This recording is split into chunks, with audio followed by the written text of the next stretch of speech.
sort of have a formula in my head, and then a lot of it is intuition. And the formula includes things that we've been committed to for all of our existence, which are classic theater, classical plays, the best of kind of contemporary theater, and new plays. Plays that we believe are very relevant today, maybe introducing us to a new way that theater is produced and performed. And to try to get the balance between all three of those things is my challenge. You're trying to bring a vision of the world that is both diverse and multifaceted in any one season.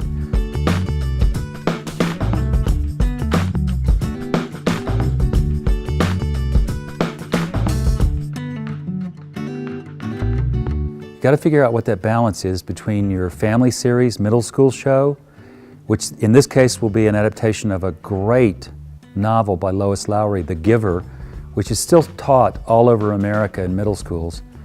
And how do you balance that with what else you're doing in the season? Because at the same time we're doing that, we'll be doing White Christmas. It's just a constant kind of dazzling showbiz musical. And at the same time we'll be doing When We Are Married, three completely different shows. One, a great American classical musical. The other one, When We Are Married, not as well known, was incredibly popular in the 20th century and has been done around the country.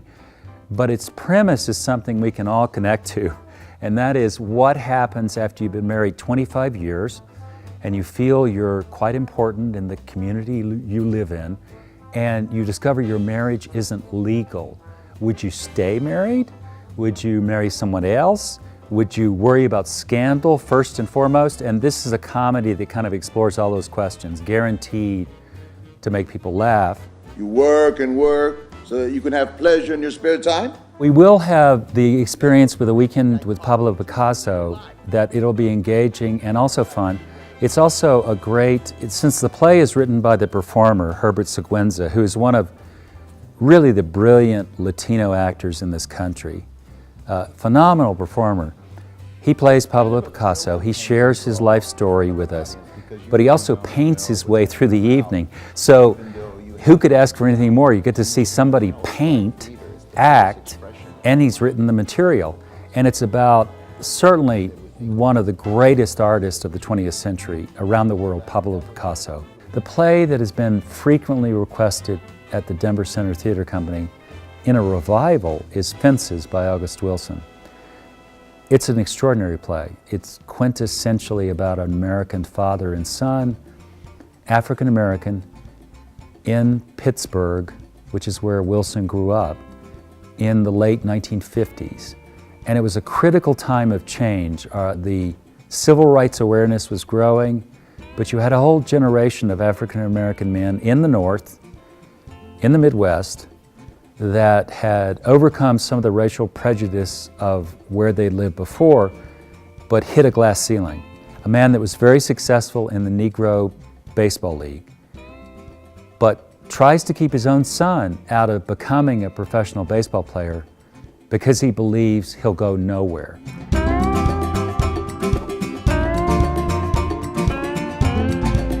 The other play that we're doing next year that is right off of Broadway, it's currently still running on Broadway, is Other Desert Cities by John Robin Bates. John Robin Bates is a theater playwright. He's had several successful plays. Most people know him as a television writer. He created and wrote Brothers and Sisters, the series on TV. And this is the first play he wrote afterwards. Why did I pick this play versus some of the other new plays, whether it's Venus in Fur by David Ives or God of Carnage, which was a recent Broadway hit, or it's Sons of the Prophets, a beautiful new play about a Muslim family in Pennsylvania. And all of those plays were contenders, but I was really drawn to this play because it's about a family embodiment of some of the political strains in America today. It's a writer comes home to her very successful Hollywood industry, big-time Republican parents in Palm Springs. And she's written a nonfiction book, her second book, that reveals a deeply held family secret. and she plans to publish it. But of course they get into things that you get into with any family celebration. You start arguing about your conservative viewpoint or your liberal viewpoint, what's going on in the world, how it could be fixed. But the real reason I like the play, besides it's incredibly funny and surprising, is that it keeps surprising you, and the characters actually become more complex as the play goes along.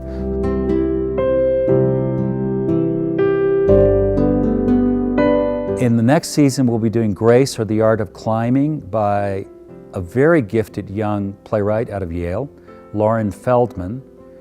And this is a play about a very unusual topic, and the staging's going to be thrilling, but really difficult.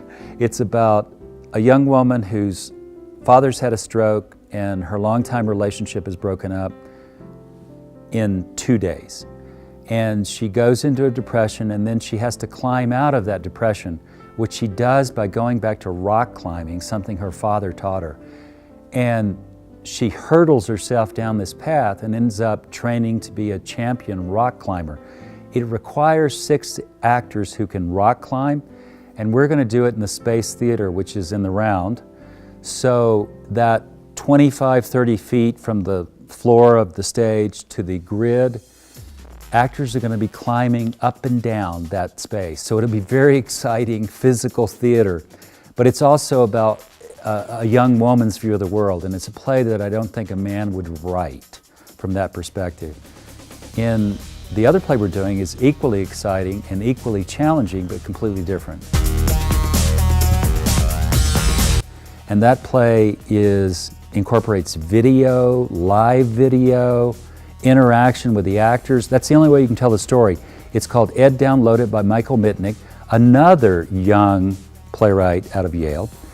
And he's written a play about in the near future when people can download their brains and their favorite memories into some kind of computer storage. And his wife, who runs the Institute of the man that's dying, discovers after he's died that of the 10 memories he downloaded, 8 were him with somebody else. Our third world premiere next year is a very special project, completely different from Grace or Ed Downloaded, and that is a new musical adaptation of the Jane Austen novel Sense and Sensibility. It's completely different, of course. It's set back in the Regency era of England. It has a cast of 16 to 18 actors. It's got lovely music throughout, and it's trying to put on stage one of Jane Austen's most romantic novels, but also a novel about these 2 sisters that go through a remarkable roller coaster ride of dealing with tragedy, with loss, with good fortunes and then declining fortunes, with fiancés and then no fiancé, with betrayal. But in the end, they stay true to themselves and they grow into a wonderful happy ending. We want to change both how theater's done, but also draw in a new audience to theater through new plays and alternative ways of looking at theater.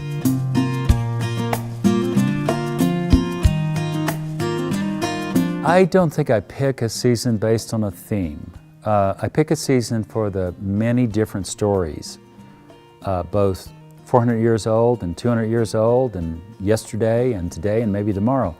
I will say that usually what happens is I get halfway through the season and a patron, a ticket buyer, comes up to me at intermission and says, I know what this season's about, and they tell me. And a lot of times they're right. This year, however, thinking about it, I think there is a cluster of themes that this year is about, and that has to do with romance, both love and marriage. It has to do with what I think would be called redemption, or the way people kind of earn their place in the world, overcome some of their deficits, overcome some of their past sins to try to move forward. And it has to do with the enduring power in many ways of love. Whether it's love that doesn't work out D'Artagnan in Three Musketeers, who he loses his intended love to the villainous machinations of Richelieu, or Romeo and Juliet, the star-crossed love, which is indeed star-crossed, but also coming out of a tradition of gangs and family violence and family dysfunction. But I'm waiting for one of the audience members, you, to tell me what the theme really is.